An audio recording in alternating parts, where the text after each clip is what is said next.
Друзья, здравствуйте! С вами Таня, и вы на канале Куховарим, где можете найти вкусные рецепты на каждый день. Сегодня мы с вами приготовим куриное филе в духовке в виде шашлыка.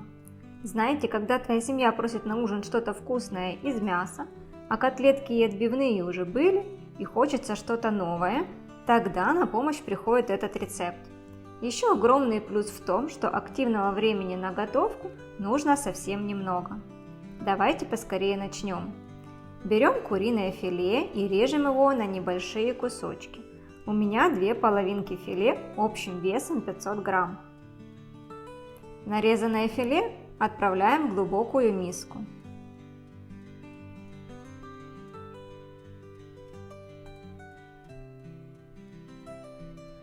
Также нам понадобится 1 кабачок или цукини. Его мы будем нанизывать между кусочками мяса.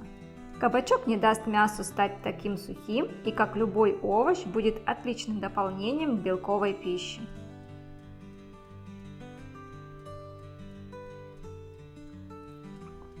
Теперь очередь лука. Нарежем его кольцами. Лучше взять 2 небольшие луковицы. Их удобнее резать и нанизывать. У меня таких не оказалось, поэтому беру 1 большую луковицу. Давайте теперь замаринуем мясо, чтобы оно было мягким и сочным. Напомню, что у меня 500 грамм куриного филе. Добавляю 1 чайную ложку соли без горки, 2 столовые ложки сметаны, половина чайной ложки сушеного чеснока и половина чайной ложки паприки. Немного перемешаем и добавим лук.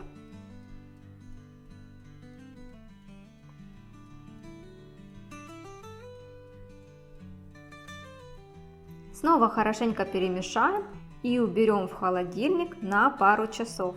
Иногда я мариную мясо с вечера и готовлю на следующий день.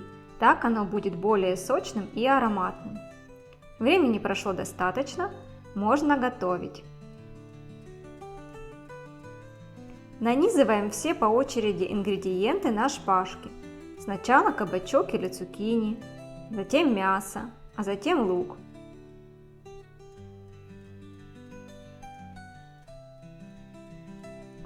Кладем в форму для выпечки или на противень, застеленный пергаментом. Я форму сегодня также застелила пергаментом.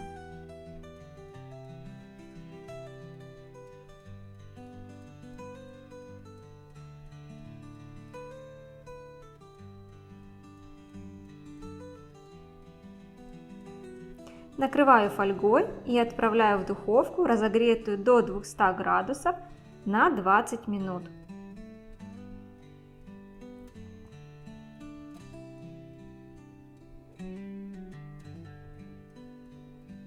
Через 20 минут снимаю фольгу и оставляю еще на 5 минут, включив режим гриль. Если такого режима нет, то просто снимите фольгу и оставьте мясо еще минут на 5-10, но не дольше, чтобы оно не стало сухим. Наш куриный шашлычок готов. Перекладываем его на тарелку и скорее зовем семью к столу.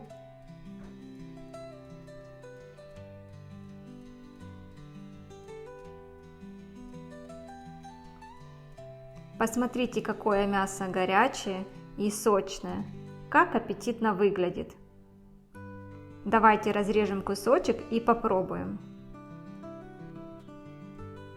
Мясо вышло в меру сочным, не сухим.